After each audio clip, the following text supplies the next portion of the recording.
An Amber Alert is in effect as that search intensifies for 5-year-old Summer Wells.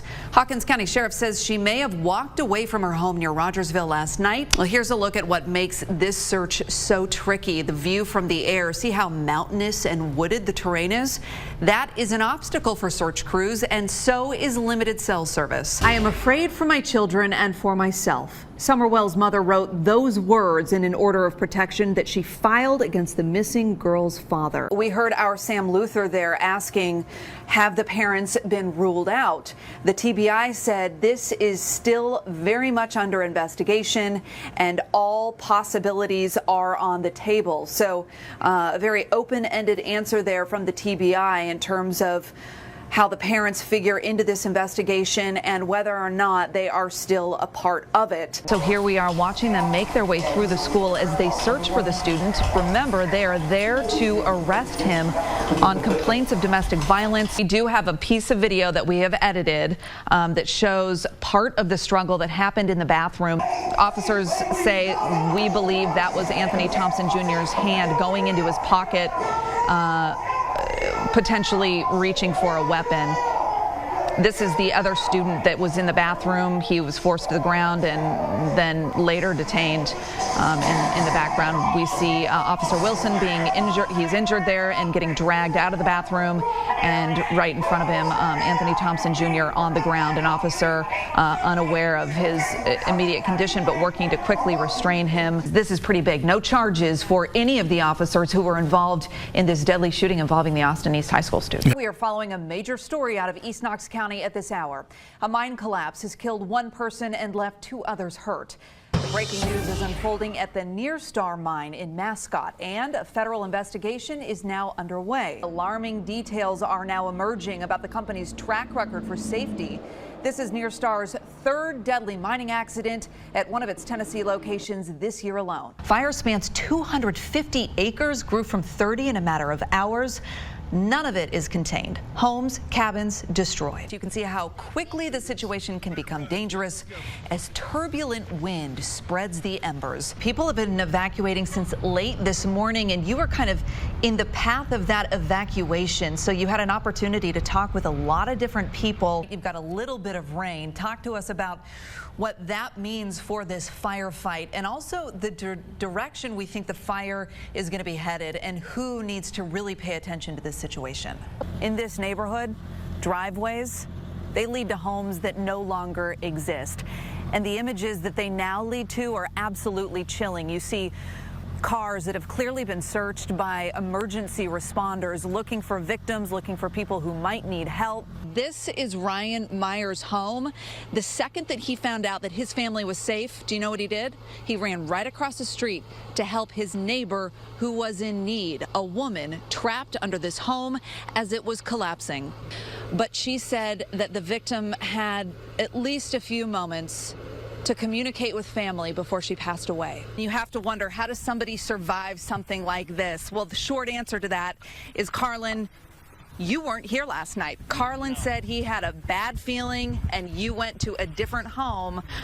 You walk back this morning and you see what daylight brings and you say to yourself, what? You've seen some really bad stuff and you've seen the way that people react to these tragedies. Is there anything unique or special in the way that Tennesseans have reacted to this tornado? The second patient is conscious and they think they know where this second patient is at. And I'm just getting chills telling you about this because I think we have been so gravely concerned for that second patient. The rescue from a collapsed trench took hours, but the flight to UT Medical Center took just minutes. This is the first of 2 patients finally arriving at the emergency room.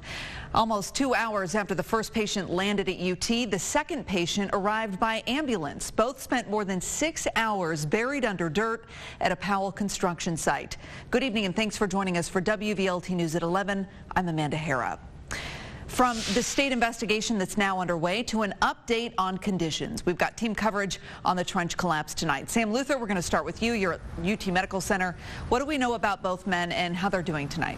Statewide Amber Alert actually has just been issued while you were reading, Ted, from the TBI on behalf of the Smyrna Police Department. One neighborhood is basically getting a front row seat to some wild stuff. They don't need National Geographic on TV. It's happening right in front of them.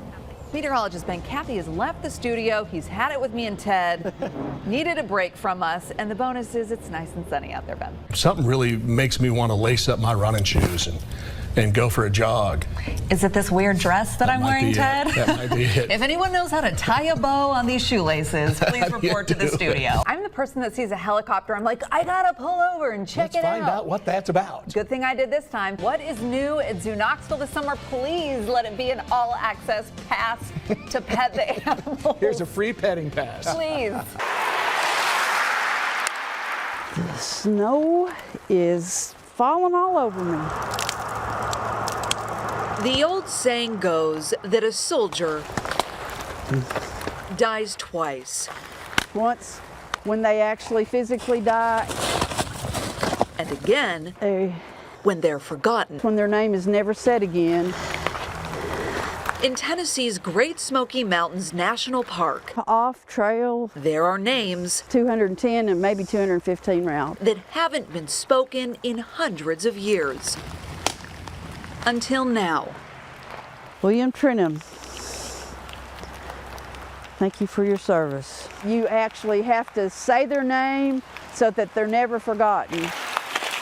For the last few years, Marilyn and a team of volunteers trekked for miles to reach long-forgotten cemeteries.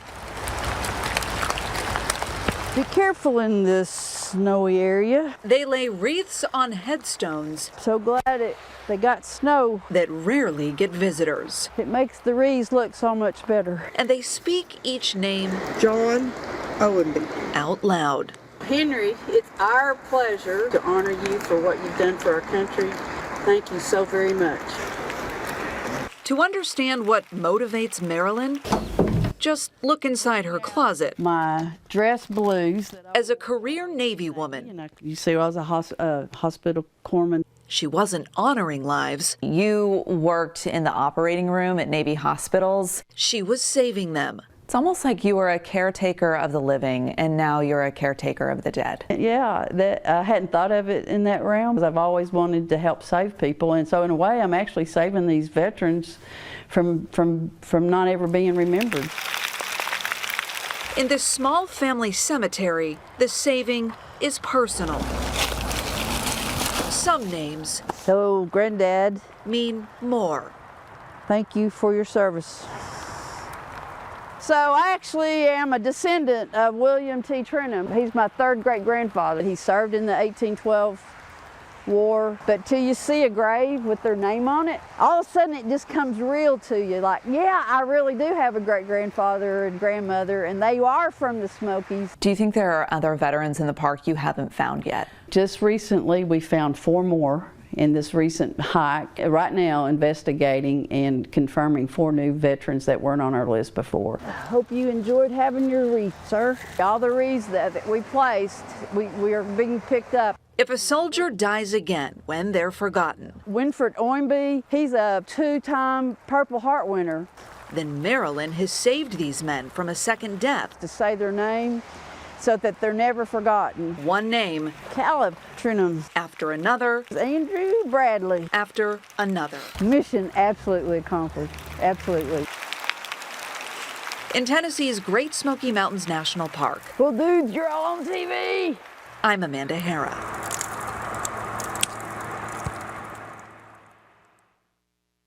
Tennesseans hospitalized with COVID continues its downward trend. Despite that, UT Medical Center warns the demand for ICU beds is still high. And an East Tennessee family hopes you hear that warning and listen to what happened to Jack Harmon. This is a story about how COVID killed him, even though he didn't have the virus. Stella, where are we going? All toddlers are on the go, but Stella, Where you want to go? she knows where she's going. Happy. Down the street to see Pappy Jack. When she's not checking up on him, she's finger painting masterpieces for her grandfather. He didn't have to work or coach baseball he had nothing else to do but love her.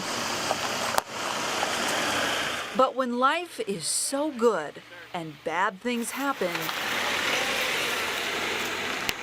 it's in our nature to wonder what if. What if the doctors had found this months ago? What if a few more people around here had gotten vaccinated? Those are the sort of questions Stella's parents, Donnie and Ashley Harmon, find themselves asking over and over. What if there was just one more room? Because if things had happened differently, they wouldn't be heading here. Get it off, baby. Good job. Wipe it off. Stella's Pappy Jack is buried towards the back of this Blount County cemetery. Stella doesn't understand Does it smell good? No. No. that her Pappy is gone. Jack's family is still in shock over how he got here. So he got vaccinated, but you still think COVID is what killed him? When I had to call the funeral home, they had to ask if his death was due to COVID, and I said no. And then I was like, well, yeah, but not in the way you mean. Like he died waiting for a bed that wasn't available. Yes, you heard her right. She says her father-in-law died at Blount Memorial Hospital after waiting almost a week for a bed to open at UT. He needed something so basic, surgery to repair a valve in his heart. All he needed was one bed. The nurse in the CCU told me that they had called as far north as Chicago and as far south as Atlanta, and they couldn't find an empty CCU bed, that everything was full due to COVID. And so I broke down and cried, and I asked the nurse, I said, well, what am I supposed to do? Ashley called everyone she knew, Veterans Affairs, hospital board members. The family even contacted Congressman Tim Burchett's office, desperate for help. So Congressman Tim Burchett's office, they called to see how they might be able to help. But that call wasn't answered because in that very moment, doctors were working to try to keep Jack alive. But it was too late. That he had passed away about 20 minutes before they returned her call. I just needed one bed, like one person not being sick and in the hospital could have made all the difference for us. Jack's medical records from Blount Memorial show how dire the hospital crisis was in mid-September. The death summary says attempts were made to transfer Jack to multiple facilities, but none could accept him due to the COVID pandemic and no beds. Blount Memorial Hospital, UT Medical Center, not even the state of Tennessee are tracking how often something like this happens.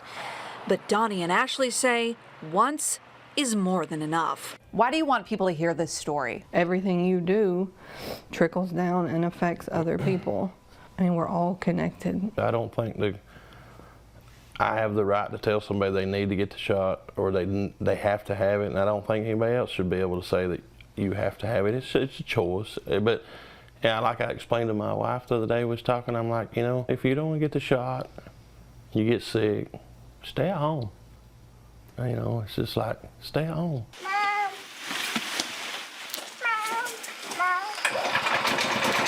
Every day, Stella rides the golf cart Going to Pappy's house. to check on Pappy Jack's house. You ready? She's still too young to understand where he is, but eventually she'll come to know. I'm more heartbroken for her because I'll always remember him, but I feel like she was robbed of that opportunity. We're almost home. The what ifs will haunt the Harmons forever, except perhaps one. What if the person who sees this story and makes a change or gets a vaccine, or what if a child doesn't lose their parent because we shared Jack's story? This what if gives them hope that Jack's death might just save a life. With photojournalist Keith Smith, Amanda Hara, WVLT News. And there's not a lot of information out there right now to help us understand how often this happens, kind of the hard part, but you are learning some things that give you context. Yeah, kind of troubling as well. A cardiologist here in town, Dr. Malcolm Foster, is sharing some pretty staggering numbers. In the last year, he says his practice has had 50 to 100 patients die in similar circumstances, waiting for a bed to open up in the East Tennessee area.